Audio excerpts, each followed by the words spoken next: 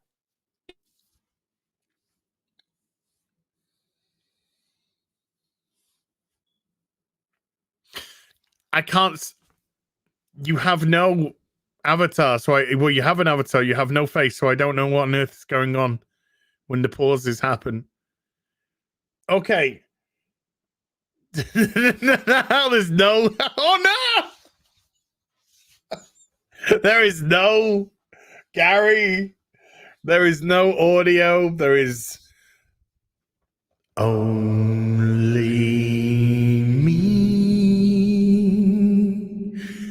to entertain you, right? Only me. Okay, gonna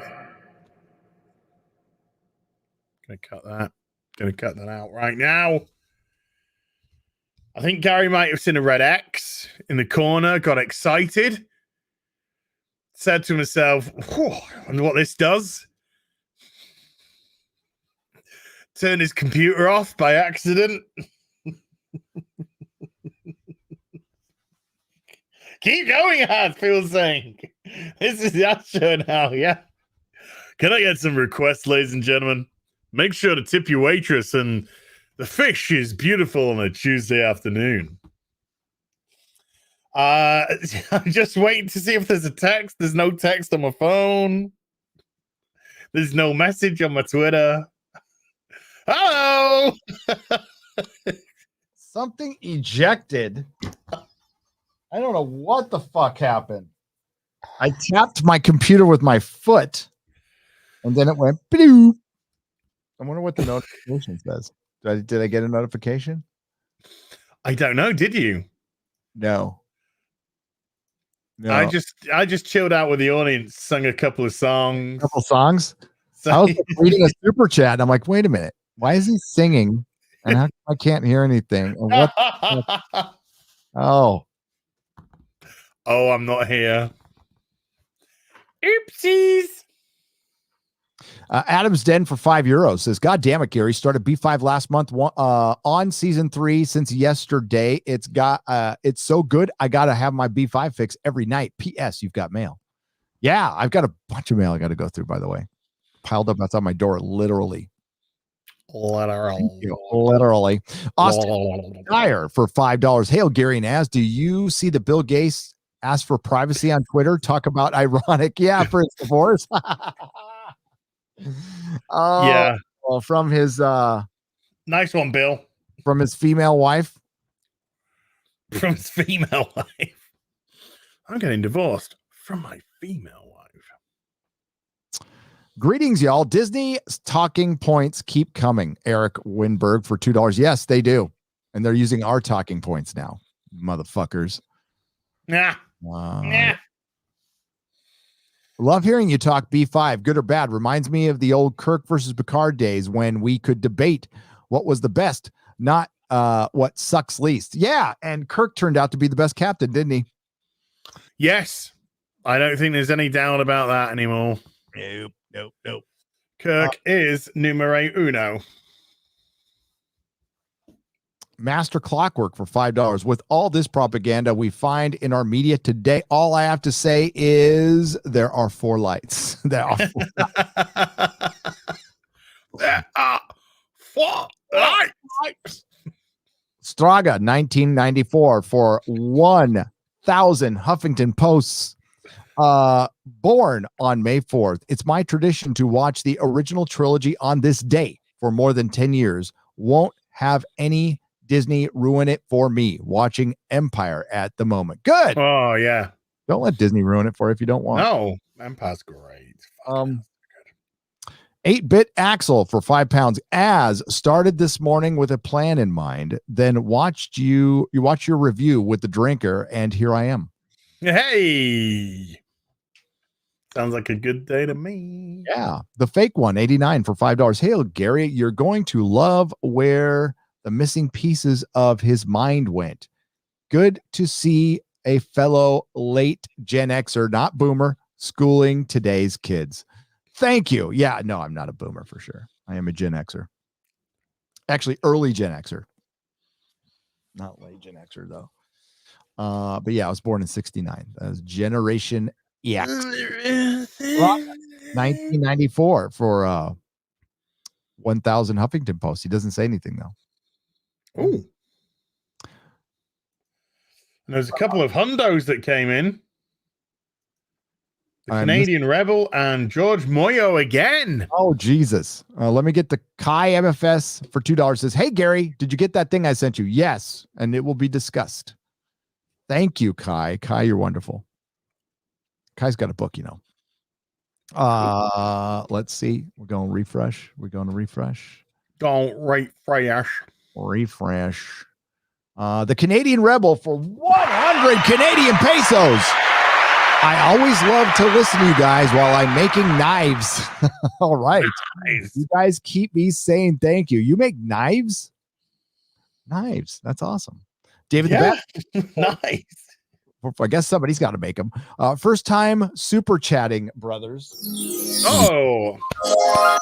Be gentle. Only Marvel thing I'm excited for is the sequel for Into the Spider-Verse for $4.99. I got to say, I'm looking forward to Doctor Strange because of Raimi and the Morbius movie and Venom and Carnage, because I don't think they're going to be woke. I think they're just going to be dumb superhero movies. Oh, now you've gone and torn it. A torn it? Carnage is going to be a woman. If it's going to be a woman, I'll just laugh. And I'll make a video and think about the as house I'll be putting on my property. Yeah. As I'm building you a house. Build you a fucking house. George Moilo for $100. Hi, Gary. Was just listening to the beginning of your stream, still in bed. I figured out what happened to Brian Michael Bendis. He became Kelly Sue DeConnick, my best friend, my best to you and as. He did. And I remember talking to Brian Michael Bendis about punk rock a long time ago.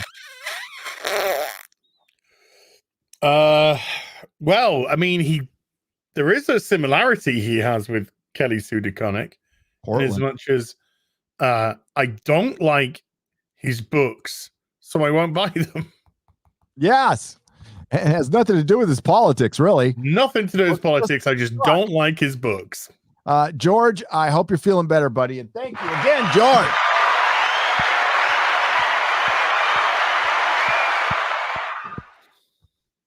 I appreciate it. Aurora uplinks for $2. Full Babylon 5 is on sale on Vudu for fairly cheap. I'm going to get a physical copy. I've been just watching it on Amazon Prime. Scottish Nerd for £2. Every B5 character had an exit written by JMS. Excellent. Yeah, I know that. But I mean, he wrote this exit a little early instead of just kicking him off the show. So the plan was not to get rid of him in a year. They had to change the plan after he was after his mental illness. There's a Comic-Con, Phoenix Comic-Con, where he talked about Michael O'Hare leaving. Oh, yeah. Xenobit for $5. Good sir, would you like to skit where I retell? Would you like a skit where I retell the movie Con Air as an allegory for the fandom menace? That would be interesting. I'd like to see it. It could be funny if done right. if done right. Hey, Gary, it's Jonathan. Every time I pop into your streams, I see your beard grow like another inch. Have some shekels to go get some conditioner. Dude, I've got beard oil in this thing, man. It's beard oil. I could tie it up at this point. It's getting long. And it doesn't look that long on video, but I did that video in my car where I was showing off the Welcome to the Rebellion shirt. And it looked fucking, I'm like, God, I didn't think it looked that long. Jay Braley and Van Zant for $4.99. Gary and Az, how do you feel about Amazon Prime's Invincible? Oh, did I read this one? I did. 1 through 8. Can we get a review of a series from each of you guys sometime? We'll discuss it on, you've seen it all. Yeah. And I can finish it. So I'll have it finished by next Tuesday. Oh, okay. And then we can discuss it. Full Metal Vash 7 for $5. So when are you going to do a music stream with Razor Fist? I'd love to do one. I got to get him locked down for Friday Night Tights. He and I are like alike. We're alike in our messaging and answering. So I would never judge the man. Late. Yeah. I mean, he gets back to me. He's busy. So he gets back to me when he gets back to me. And if I got to change the date, I change the date. It's okay. It's not tripping at all. We need to have more. I love Razor Fist. We need to have more compromise in relationships. Women don't have to look sexy for men. They get to look sexy for men. See, compromise. LOL, John Walker, Captain Toxic Male America. Yes, hail to Captain Toxic Male, who wasn't fucking toxic and perfectly. He was the best one of them. Yep. Thanks for the real BBC. The real Doctor Who lives. It does. MTAC Shark for $3. I agree. Commandant VHS for $2. Kevin is the woke in the MCU. Yes, he is. And always was, apparently. Gary, any good Spider-Man comic books you can recommend? Jesus Devilla. Jesus for $5. Pick up a rare graphic novel. Well, it's not rare. It's not expensive. It's called Hooky. Spider-Man Hooky. It's by Roger Stern. You'll like it. Okay. Hooky. Yeah, I can show you a picture of it. Hooky Street. Hooky Street. I misspelled it. Why did I spell it like that? That was dumb. That was dumb. That was dumb. I have got to run. Yeah, you do. You do. And I'm going to be right behind you, but plug your channel. Folks, how long are you going for after this? A couple minutes. I got it. Okay. I'll just wait to the end then. I'll wait to the end. Yeah, I've got to run. I've got to run too. But here we go. I just wanted to show off this because this is a good recommendation. It's Bertie Writes and Art. Okay. Oh, okay. Fucking good book if you can find it. So go get that. If you can find it. Okay. Well, I'm sure they reprinted it at some point, but I do not think it's in print right now. Yeah. All right, I'm looking for. Hey, Gary Az, do you remember the horrible HERternals illustration? Oh, I read that one. Okay, so I'm going to just pick one. I'm going to pick one, and I'm going to go with that because I think there was another couple of ungies that came in, maybe two that came in from George Moylo, and I think another one that possibly came in from the Canadian. So, God. Okay. Yes. All right. We got. Oh my Lord. All right. You go. Or do you want to? I'm going to read these and then we out. Okay. The Canadian Rebel for $100. My God. I love to listen to you guys while I'm making. Oh, I read that one. Making love. No. So George, he said making knives. No, there's another one. There's another one from them. There's another one? Yeah. I can read it if you want. Read it. I'll read it. The Canadian Rebel with a 100 Canadian super chat. Yeah, I shoot horses for a living and love listening to the old live stream while I do that.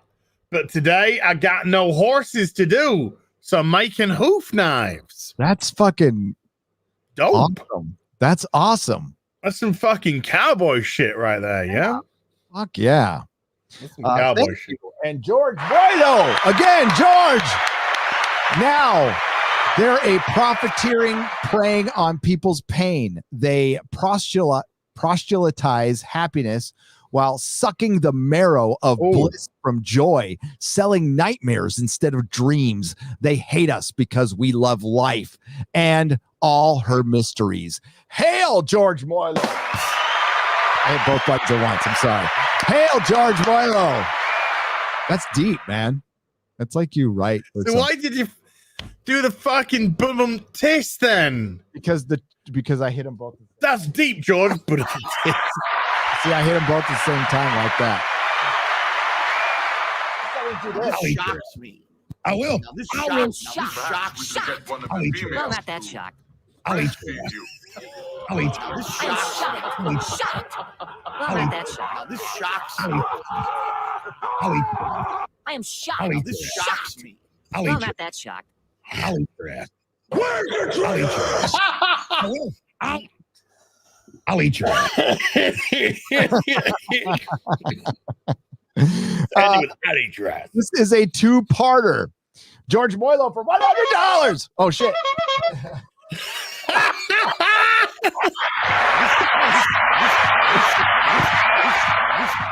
Now this I'm shocks me. shocked. I'll eat your ass. Well, not that shocked. This is a two-parter. Gary, Hollywood used to be like Whataburger. Best burgers in Texas, where you drove in, dropped up on a great tasting grilled, greasy, fried cheese fat, and topped off with all the icy cold comfort. Oh, I'm getting hard. Drinking, soul-saving soda fountain Coke. Oh.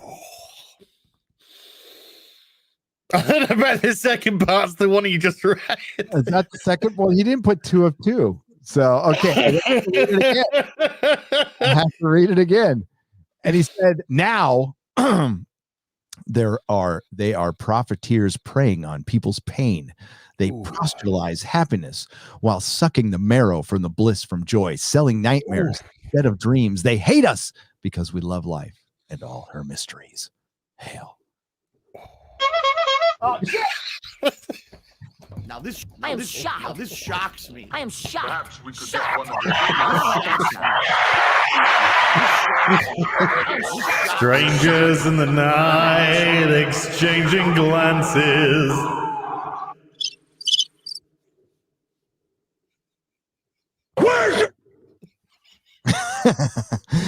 All right, that's it. I'm fucking. It's time for me to go. I gotta do so much shit, and I know you gotta go. So go. Yeah. Okay. Yeah. Plug your channel. You can find me at Hill versus Babyface. Gary and I do this every Tuesday. We bounce between channels. So next week, this show is going to be on my channel. So please, if you are not subscribed, jump over to Hill versus Babyface and subscribe now for your Tuesday BBC goodness. Correct. Windows is there, Gary. I'm now going to jump over to Lorena's stream, where I'm going to be streaming with her. And then I think I'm going to be jumping to Justin's collection stream after that in Australia. And then we're going to do a toy stream there. So that's where you can catch my good self. Awesome. Don't forget to watch his video, his latest video too. I don't have one. I will tomorrow, but I had to do the stream and I had to watch Babylon 5 and I was like, great. It's like, cool. Yeah, it works. That's cool. Great. I didn't have to fucking talk about stupid fucking Marvel for a couple of hours. It was great. Anybody who has a super chat left over, X-Ray Girl will be getting that to me and it will be read on the super chat square. I apologize. I did meant to like on the shows outside of Friday Night Tights, I'm gonna be trying to get to all of them as much as I humanly possibly can. So if the show goes long, that's fine. But I do have a time limit today because of family kid stuff. So thank you again. Thank you to everyone who super chats. It will be read on a super chat square up. All live streams go over to Nerdrotic Live. So please subscribe over there. Thank you to all the Modrotics. Thank you to X-Ray Girl. Bye-bye. Bye.